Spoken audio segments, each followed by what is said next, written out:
Hello, hello, and welcome. It is time for Lead with LeAnn. I am your host, LeAnn Lyon. I'm so happy that you're here, and I am trying to stop this video. This is the live recording, if you can't tell, but somehow Zoom changed things on me. So here we go. I will stop my share somehow, maybe. Okay. So let's get into it. I am excited today because let me tell you a little bit about Lead with LeAnn. Here we go. Welcome, visionaries, change makers, to Lead with LeAnn, where we navigate the waters of business with heart and purpose, airing every week at 2 p.m. Pacific time, exclusively on WinWinWomen.tv. I'm LeAnn Lyon, your Chief Joy Officer, here to empower you with strategies, insights, and a splash of fun. And each week on Lead with LeAnn, you'll join me as we delve into the inspiring stories of established leaders and innovative entrepreneurs.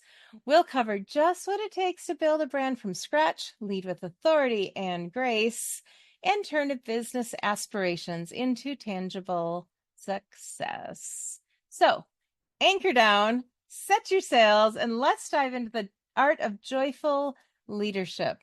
Get ready to be inspired because your journey to brilliance begins right now with today's guest, who is a wellness educator at Robin's WellNest, N-E-S-T, WellNest. Isn't that clever? I love it.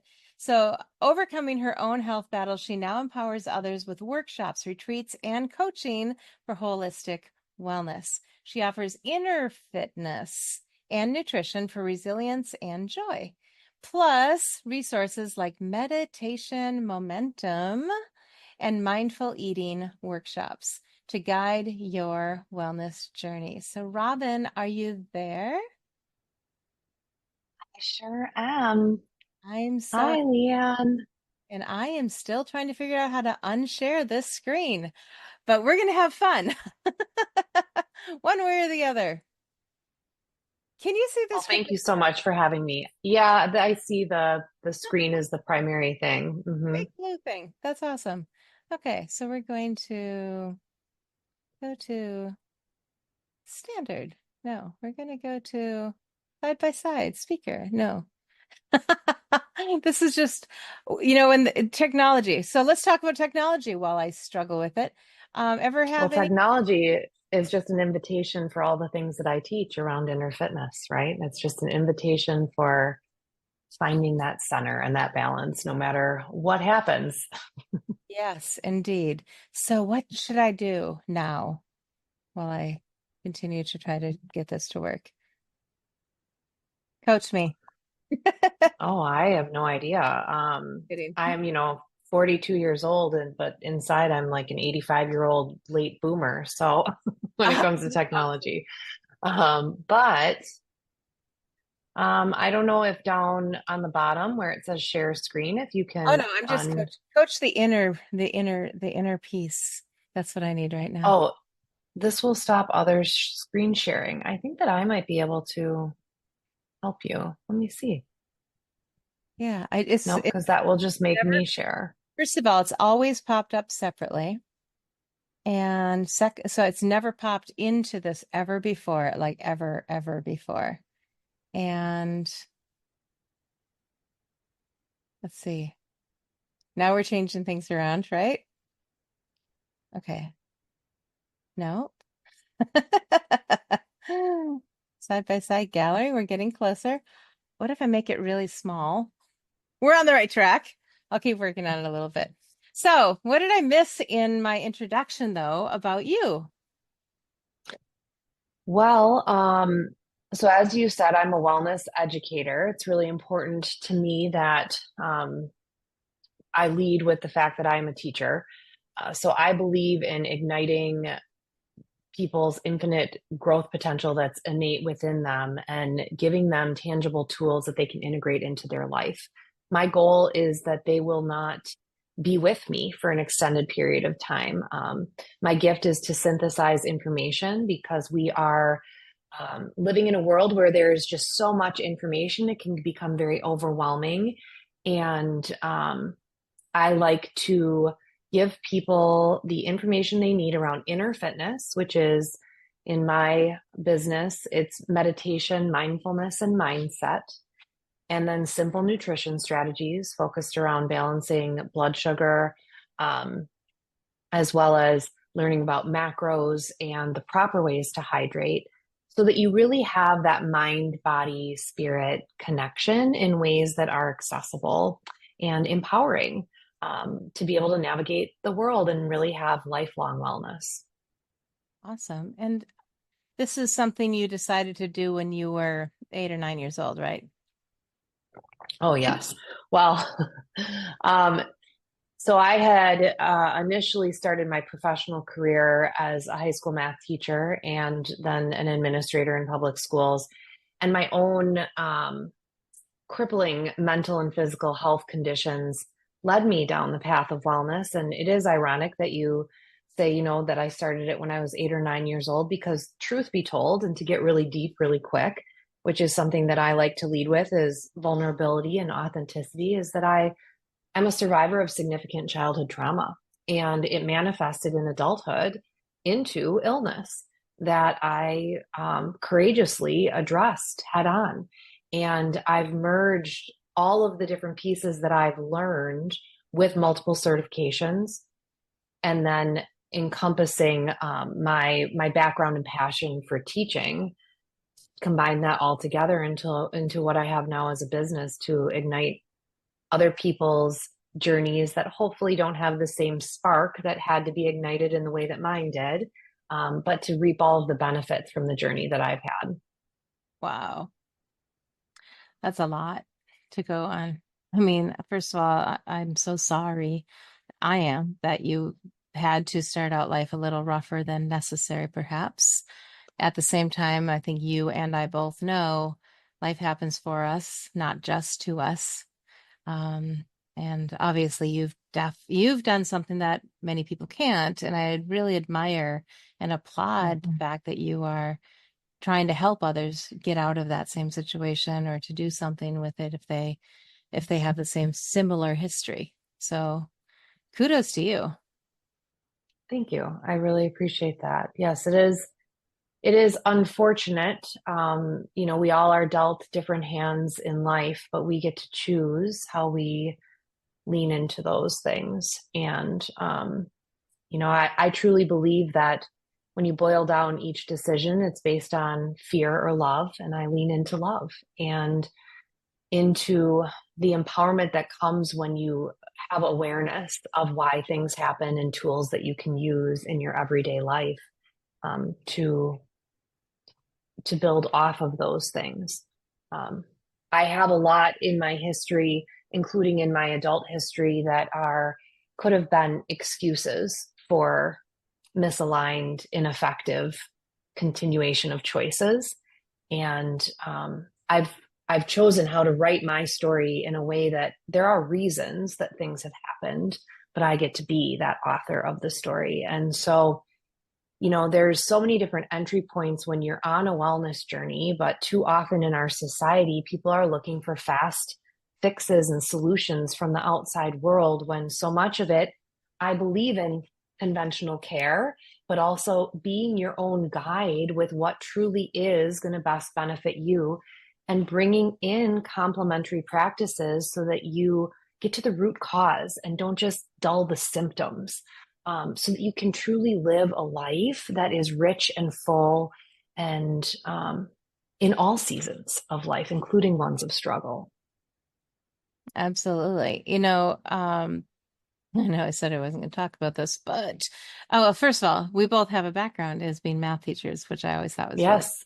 when we first When talked. we first met, it's always just this energizing connection. I'm like, yes, you're my people. And I also have to commend you. LeAnn, there are not a lot of other women leaders that I meet that have that balance of that math, concrete sequential brain with so much creativity. And Mhm. you truly bring that in the spaces that you help facilitate and grow, and that shines through you. And I just think that is such an incredible thing to have as a woman leader and to have that balance of both sides. So thank you for being you and for that connection that we both have to our former recovering math teacher years. Well, I sincerely appreciate that. I really, that honors me. I remember being in about fourth or fifth grade when they gave us a test. And I'm a little older than you, but whatever. And I remember finding out for the first time something about me in terms of how I work, which is not something that I think we need to do more of that, quite frankly, in schools in some ways. But what we learned is that my style was actually, believe it or not, abstract, random, not concrete, sequential. And so not anyway, to explain further, so math wasn't necessarily my easiest subject. I actually struggled with it. And when I had a calling, when I was after a head injury, I had a calling to become a teacher. And I was like, okay, well, what kind of teacher should I become? I knew that there was opportunity for women in math, and I wanted to be an inspiration for younger women and younger future women in math, and that's why I chose math. I could have done anything, but I also knew that I was going to have to work a little harder at it. I went back and started doing flashcards, to be frank. There was some of that I had just forgotten. And I remember my first day teaching, I actually completely blanked out on how to do basic algebra. Completely. Couldn't solve the simplest algebra problem. But that's what I think what was made me a good math teacher is that it wasn't so easy. I couldn't just be dismissive of the students because I knew I'd struggled to get there. And I often taught that there's multiple ways to get to the same answer, even in math. And that's how I taught. How about you? What was your style as a teacher? That's a great question. I remember being in 10th grade, and well, backstory is I remember being in 8th grade, and at that time saying that I wanted to be in medicine. I wanted to be like a surgeon. But my part of my story is that my mom traumatically and tragically died when I was in kindergarten, and she was a nurse, and I was trying to do everything that did not repeat her story. Mm-hmm. And my father, who raised me, he was a custodian in schools, and he also was eventually a barber. But his blue collar background just put teachers on a pedestal. He just thought it was the most incredible career.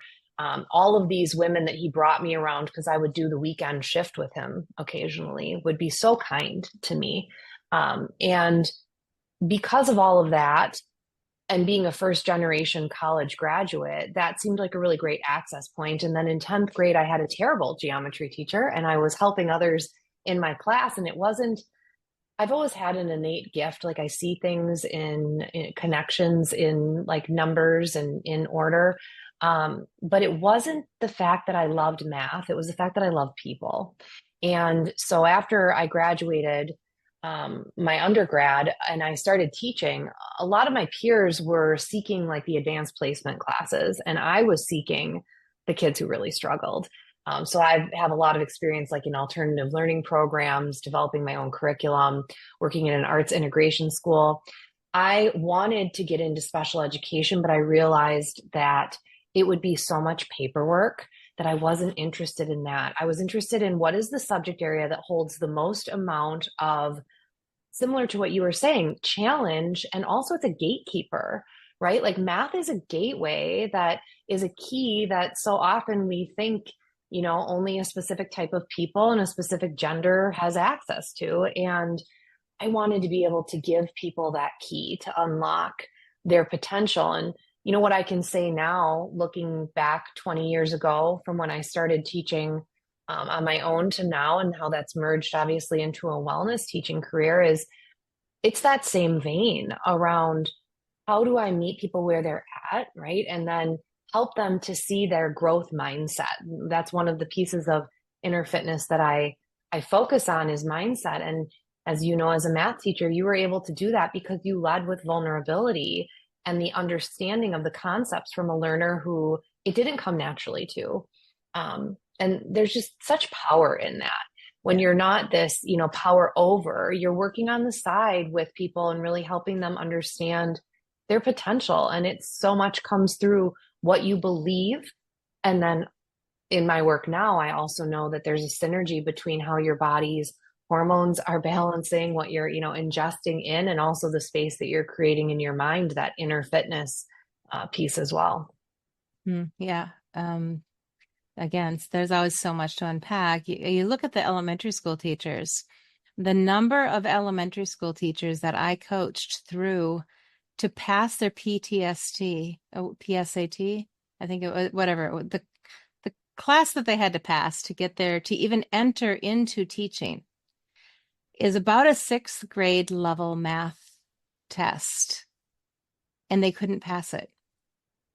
So we have elementary school teachers who can't pass a sixth grade level math test, and they would need to be tutored by others like us that could help them pass it. And I had compassion for it. And yet there's also part of me that was just angry that we could even, like, it should have been a higher level, in my opinion. And they should have had to, it should have been a bigger part, because that is literally something they teach every day. Elementary teachers have to do a great job of teaching math. And if they can't, that's fine. I get it. Not everybody's strong at it. But then let's have math specialists in elementary school. Let's have people who are passionate about math, who get it, and who can think creatively around solutions. I know that there was a teacher, my daughters both had her, both loved her, but she messed them up in math because she only knew one way to solve a problem. If you didn't do it her way, you were wrong. And my kids got afraid of math, both of them. And they're both very, very capable at math. In fact, my oldest ended up thinking about going into being a math specialist as a teacher as well. So it's just it's such a um, critical piece that, and then we wonder why our schools are struggling, our students are struggling. To some degree, we need specialists. And I love too that you highlighted, um, there's more than one solution to get to, right? There's more than one path. And in my work as a wellness teacher, that's what I'm really focused on igniting in others, is seeing that you create your personal wellness plan. You are the person who gets to decide that. Yeah. No doctor with any degree, no holistic practitioner. You get to choose what is feeling best for you. But if you're so disconnected from your body and just used to other people telling you what's going to be the best thing, you're not going to have the easiest path with that. And there's so many paths, right? There's so many paths that we can choose, but we're all on this journey. So whether it's in solving a math problem or it's solving your wellness solutions, it's really one and the same to me. I see the connection in all of that. Yeah. Last touch on the math thing, and it does really play into life. I got I'm a real estate license in Minnesota too. Guess what? There was math problems. I had to demonstrate that I could figure out the size of a room, the area of a room. It's really important in real estate to be able to do basic math. I've coached others to get through those tests as well. So it doesn't just stop with kids. Everybody's like, well, I'll never need that when I'm an adult. You don't know that when you're in fourth grade or eighth. You just don't know what your future might bring. I've coached somebody recently through a contractor license, the math, just because it was just not the way he'd learned things in the past, and he was expected to do things a certain way. So crazy, but important. And back to the wellness. Yeah, and it's so important right now to have coaches like you. Have you heard of a book that just came out? I should have sent this to you earlier, called Good. Let's see. Oh, I just came up with it. There was a show, I saw it recently, and then the book came out. Um, Looking for it now. I'll find it. But basically, it's a fifth. It was the story. Quick is a fifth year MD in a surgery, went into surgery. She's literally in the operating room looking down at her client about to do her thing. And then she realized, I have no idea why this client is sick, client patient. I have no idea why this patient is sick. I have no idea what led her to this. And I do know this isn't her only problem. She's got A, B, C, Mm, E. And she quit. mm, She didn't go forward. It's actually called good energy. Well, now I have another one to add to my list. Right. I really thought when you were starting to say that, that you were going to go down the track of, medical doctors here in the United States have 1 credit worth of nutrition. She said none. She said she went to Wow. Stanford Medical School and never took a class on nutrition. And she dives into it. There's actually a very interesting interview with her. I can send you the link to that. But if you go on YouTube and you search for Casey and Callie, Calley, Means, Means, they do. You may not like the talk show host that it's with, but it's up to you. You may like him too. Um, but they dive into it and they share their story of what happened with their parents and what happened with their lives once they realized really, hate to use the words exactly, but who's in bed with who to keep us sick. Yeah. And it's not a Yeah. joke. I mean, it's so part of my stepping stone into wellness. I have lost and maintained a significant amount of weight. I was always what I referred to as the big boned girl. In fact, some in my family did as well. It's a whole nother story for another day. But I stepped into my first Weight Watchers room as a client when I was 19 years old, and that was pretty unheard of at the time. I was, the youngest by like 40 years in the room, so there was a lot of learning that I was doing, and I really loved Weight Watchers. I was in and out of the rooms until eventually, after I had my own daughter, I decided that I didn't want to be hiding in pictures. I wanted to be able to show up. And so I stepped into Weight Watchers. I like to say that I lost over 600 pounds because, over the years you gain and lose and gain and lose. But in the final end, I ended up not only becoming a lifetime member, but also being recognized and hired by Weight Watchers. And I led my own meeting for several years. And this was all pre-COVID. And what I was really impressed with at the time was the chief science officer and a lot of the research that was coming out. We were getting the direct abstracts from different organizations, and we were learning all about sugar and really how detrimental it is and the blood sugar spikes and all of that.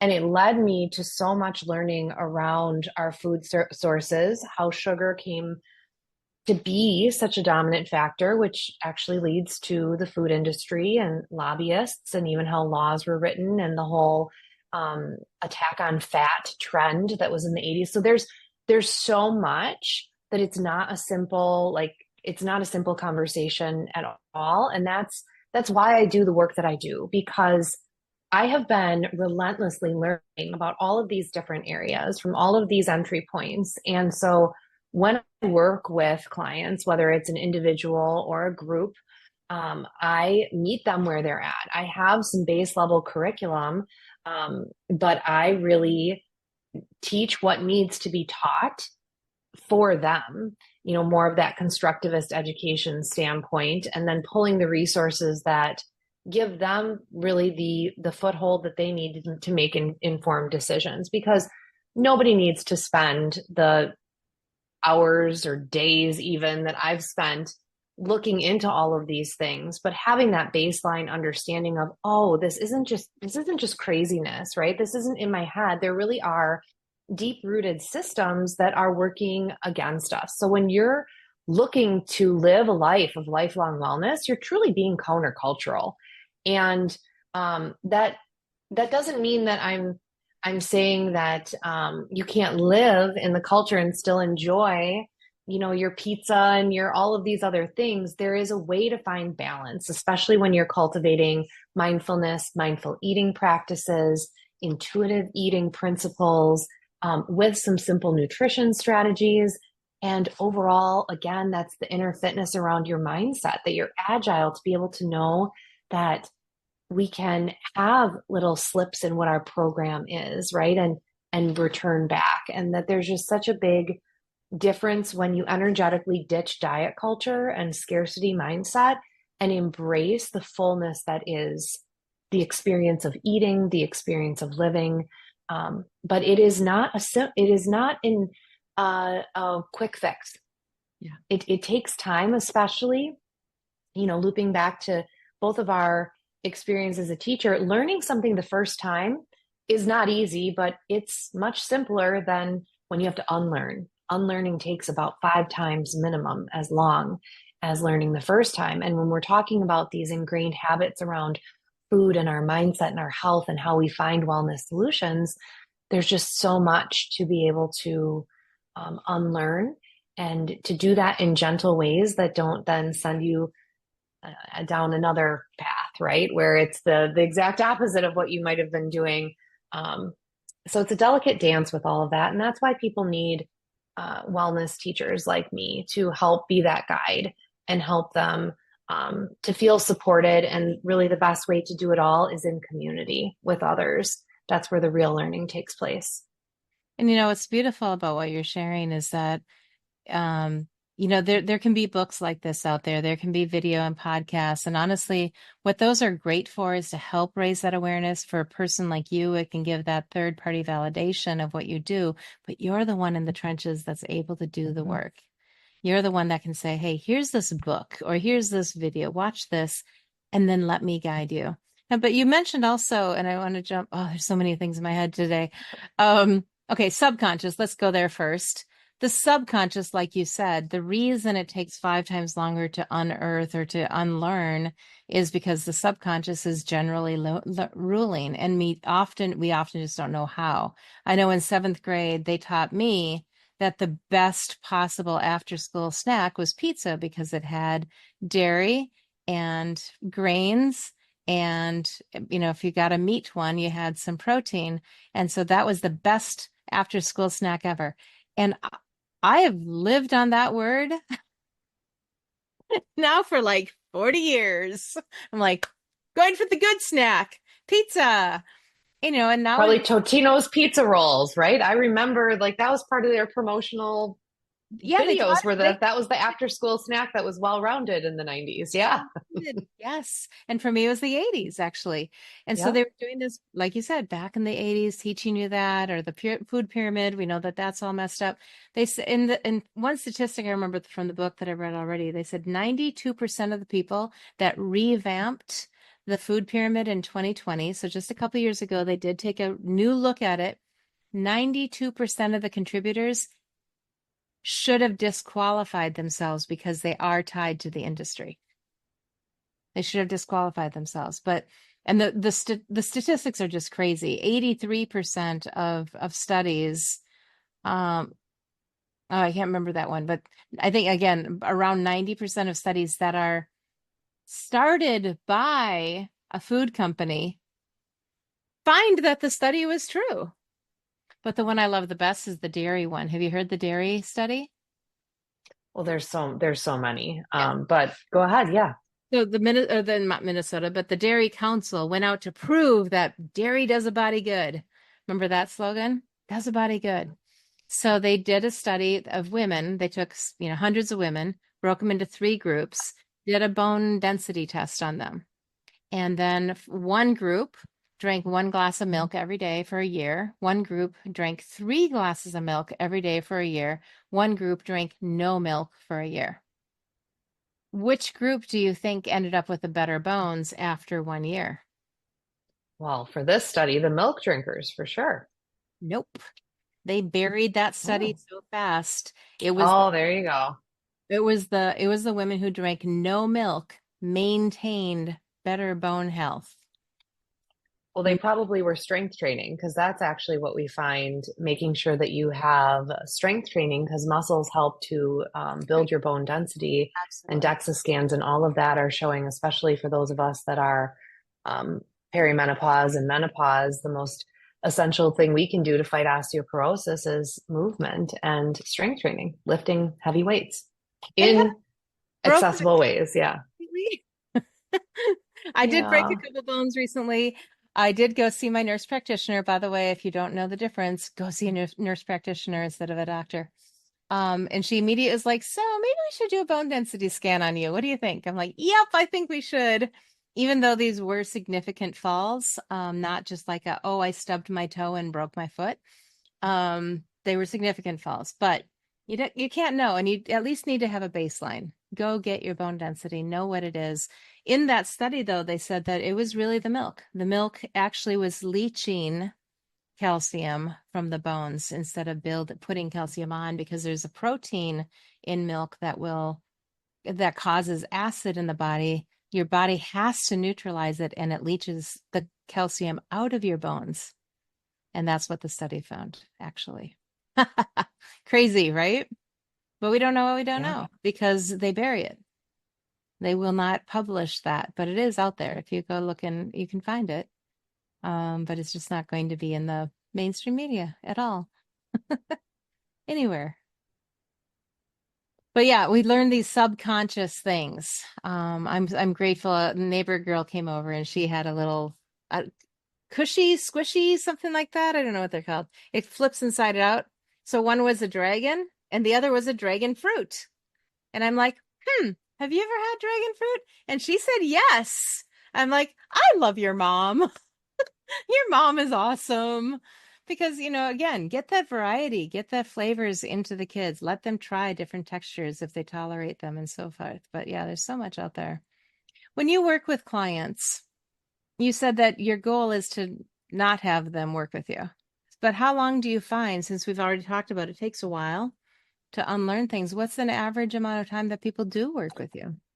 Well, it's ironic that you have the book, The 12-Week Year, on the shelf behind you because after learning from that book, the system around 12 weeks, I've actually taken components of that to create. Currently, I'm working with a group in a program called Ignite, and it's a 12-week program where they form their goals all as individuals. I teach them the system in which for them to review them.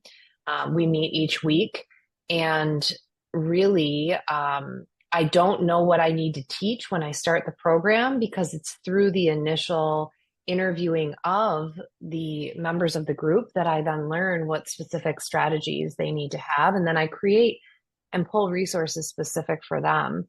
But 12 weeks is a really incredible time period.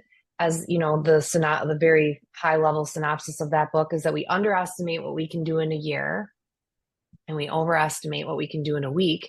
And 12 weeks is just this really sweet spot because there's research that says it takes 3 weeks to make a habit, really sustainable habits. There's some magic numbers around like 66 days. And so, with 12 weeks, that's a really great amount of time to be able to see the foibles that happen as you're creating change. But working with me, I ditched diet. Oh, here we go. We're back into the seeing you full screen. I work to ditch diet culture. So none of my clients have goals around, I want to lose 10 pounds or I want to, fit into a specific outfit. It's around how they want to live their lives, how they want to feel. So we work backwards with what that's going to be like. And currently, I am working on some different projects with women in leadership. I have a day retreat coming. I'm partnering with a collaborator, a friend of mine who owns Align Design Lead. But in addition to all of these different pieces that I have going, this fall, I'm launching a women's wellness collective. And so that's going to be a free community for women to be able to come in, and we'll all have guest speakers as well each month to speak about different wellness topics. And through that, then they'll have the first access to when I'm doing in person or online different events. So like I mentioned, I'm really leaning into, I've been working for the last several years with clients one-on-one, but just the sheer bandwidth of where I'm at. And honestly, I feel like the transformation happens more rapidly and more profoundly when it's in a group. that's Yeah. where the real beauty lies. And so that's even the impetus for forming the Women's Wellness Collective for women. Um, and then I do have some, I live in the Twin Cities, Minnesota, in the southern suburbs in Lakeville. And so once a month, I host a Nourish and Nurture evening where women come together and I teach them mindful eating. And then we do some gentle movement with yoga and end the evening with a beautiful immersive sound bath meditation. So I play crystal singing bowls and design meditations. And I'm also a Reiki master teacher, but that's not something that is at the forefront of everything that I do. It's just the thread that is woven within everything that I do. But when I am teaching Reiki, I'm actually teaching a lot of the quantum physics that exists behind it, and helping people to understand again where it's at for them. But all of these weavings, a very long answer for your question is I cannot guarantee what growth is going to look like because as you grow and unfurl your wellness and dive deeper, you're going to find other areas. And so I teach about 7 areas of wellness. I teach the path of transformation, as well as a transformational energy alignment system, and then some specific strategies like in the Ignite program using the 12-week year planning kind of framework, as an agile system of, goal management. Wow, that is, phew, you guys, if you followed that, that's gold. Everything she just shared, that's gold. Go back. If you're watching the replay of this, go back, rewind, listen to what she just said again, because that is a very comprehensive, very well thought out system. And that's amazing. Well, thank you. Wow. To be quite honest with you, LeAnn, and I love that each week highlight different people who are leading. I would be remiss to say how challenging it is to know all of the things and how complex all of these pieces are and be a solopreneur, figuring out how to actually package those in a way that you then can market them while living a life where I have to embody all of the things that I teach, right? So my inner fitness practices, staying on top of my mental and physical health, my spiritual health. And I have a 9-year-old at home that I, like to serve her and my community. So it's it's been a process. It'll be 3 years, the anniversary of my business in this form. And I just know that it's so important to lean into each person has a zone of genius. And for me, it's being client facing, working with people to support them, the the packaging of all of it, creating curriculum work. I love doing that as well. But putting it in a way that a cold client off the street understands, it's so challenging. Yeah, it is. It is. And, for everybody, anybody who's thought, oh, I want to, well, I start my summit coming up. I have a summit 3 times a year. So I always have a summit coming up where we talk about the fact that 41% of people say that they want to start a business, but only 9% are actually on their forms, tax time, saying that they are unemployed or that they are self-employed. Not on self-employed, because it does take so much. And there's lots of ways to be self-employed. You don't have to start from scratch like you've done and like I've done. But ultimately, the longer you're in any kind of business, and let's say you start with network marketing, which is a great way to start business, wonderful way to get into business, start learning business principles. A lot of the books on my back shelf came from mentors in network marketing that taught me business principles. And it's a very low financial bar to get into business with network marketing. But eventually you get there, and pretty much all the millionaire network marketers, and I do know some, um, eventually you go into where you're coaching, you're leading, you're training, you're writing books, you're teaching others. And, um, that's when you can reach that stage of being totally self-employed. You really do pretty much have to have your own thing, not just be remarketing necessarily others. There's many affiliate marketers that do very well, never taking the stage, never needing to create their own content necessarily. But even they will be like, wow, I've got this great system. And if you have that yearning like you do, like I do, to share that with other people, you can't help yourself. You got to create a class. for sure. Well, and I heard you say when we were talking earlier about, after your head injury, really feeling called to teach, and then like through that calling, emerging what subject area, but essentially that's what you're still doing, right? That's what I'm still doing. And a calling is so much more than, um, it's so much more. And you have to lean into the unknown and, your faith and, going forward each little step of the way, just knowing that you're helping to better the world in these pieces that you're putting out there. Yeah.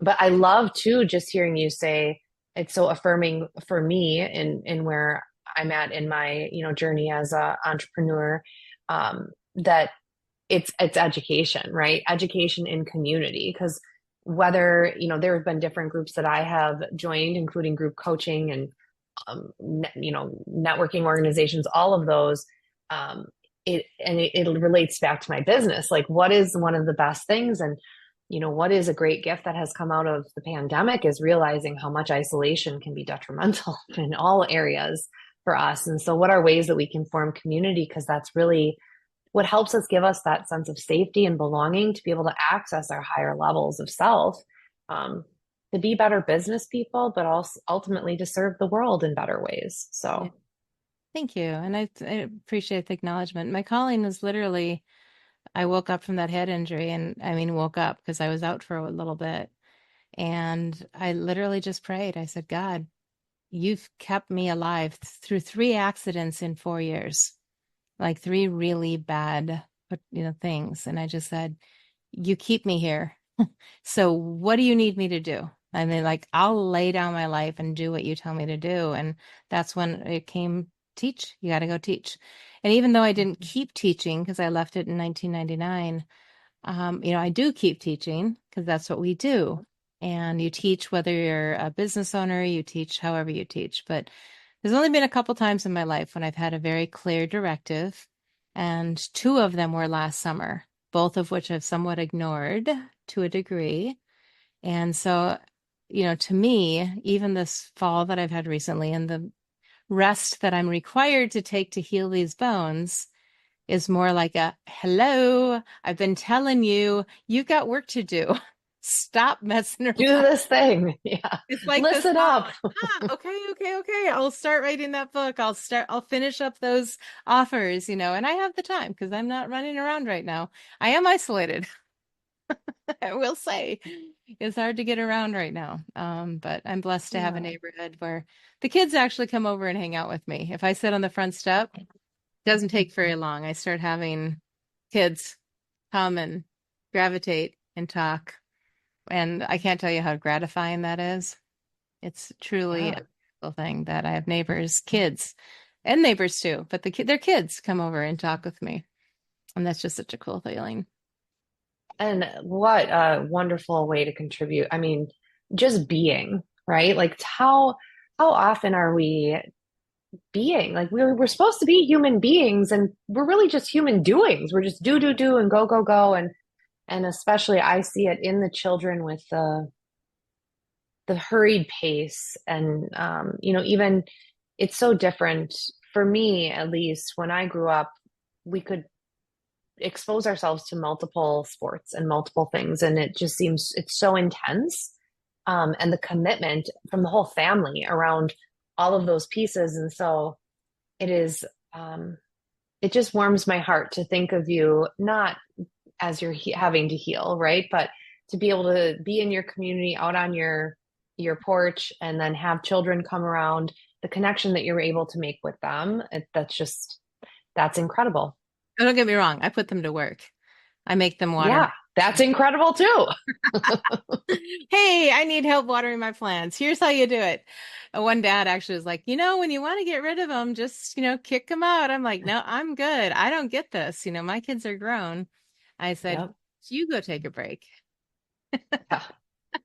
So, And they will be working for me now and they will enjoy it because it's not at your house. That's how that works too. isn't that crazy? It's Yeah. totally true. Absolutely.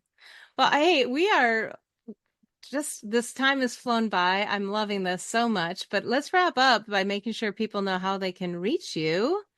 Um, So I'm going to let you touch on that. Then I'm going to ask my last question. Yeah, the best way to reach me, you can visit my website at robinswellnest.com. And Robin is just like the bird, Robin, and well, Well, nest, nest.com. You can also email me, robin at robinswellnest.com.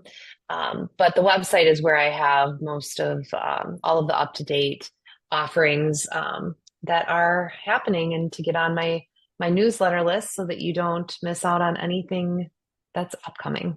Good. Are you on social media anywhere that people can find you? Oh, I am. Yes, I'm on Instagram. I've been taking kind of a break this summer, to be honest. And that's part of Inner Fitness, right? Is they actually one of the huge reasons for doing the Women's Wellness Collective um, is to create an off social media space for community.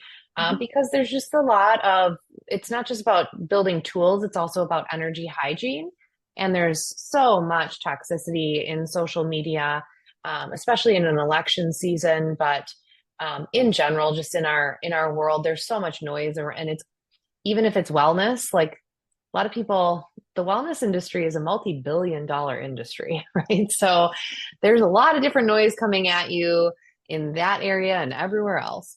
Trillion, So yeah, go ahead. trillion, not billion, trillion. Yes. Yep, multi-trillion. Crazy. So with all of that noise coming at us, I have been taking a step back, but it is on Instagram. I'm robins.wellnest, and then you can find me on Facebook. I have a business page which is Robins Wellnest as well. Okay. Excellent. So I know we started out kind of, you said you're going to dive deep when I kind of touched on this earlier, but when you were younger and you were going through things, did you have what did you love to do at that age though? When things weren't bad, when things weren't scary, when you had moments of peace or joy, what would you love to do? What was your thing? My thing was learning. It was going to school. School was my salvation. Um, it it was my safe place because my home was not. And the other thing that is a profound memory is I would go to my grandparents every weekend, and they provided a really safe, nurturing place for me where we would play school. I would be the teacher. Um, but in general, it's just anything that brought me that cozy feeling of just being seen, and being able to learn and explore. I did a lot of independent play as a child. I was dissociated for a lot of my childhood. I had an incredibly loving community, and a family, extended family, and my father was incredible. Um, and when there is love, there always is the potential for healing. And so I would just chase love and my love for learning. And you still do. I still do. I still do. And I still love to sing and dance.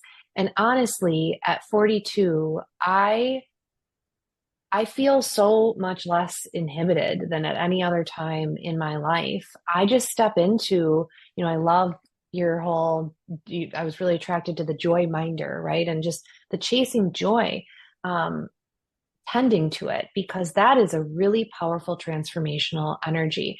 Now, not to be toxically positive, right? Because there, you need to have space for it all. We're meant to have all of the experiences and process them, but truly embrace the joy that is with singing and dancing and being with children. I just face painted over 40 children on Saturday in my neighborhood. We have a beautiful neighborhood, and we had a gathering. Those are the things I love to do. Well, Robin, we are almost neighbors, as I think you know, because of how we met. But for those of you who are watching this on replay, I really encourage you reach out to Robin. Isn't she lovely? You've been a wonderful, wonderful Thank you, guest. LeAnn. We appreciate you Thank so you. much. Um, the conversation could go on for sure, but alas, our time is limited. So I'm going to wrap this up for both of us. Any final word before you go? We go. Final word would be please just continue to investigate and build your personal wellness plan. Beautiful. Well, to you, Robin, and on behalf of you to our viewers, thank you for joining us on this journey to unleash your joyful business potential. Because you never know, your path may follow similar paths to ours. A lot of people do. Remember that leadership is a voyage that we can take together. So keep shining and keep aligning with your purpose. And come back next week, every week at 2 p.m. Pacific time, 4 p.m. Central time, exclusively on winwinwomen.tv for our next inspiring episode. So until next time, this is LeAnn, your Chief Joy Officer, signing off. Keep leading with heart, and I'll catch you on the next wave of success. Farewell, and keep spreading joy.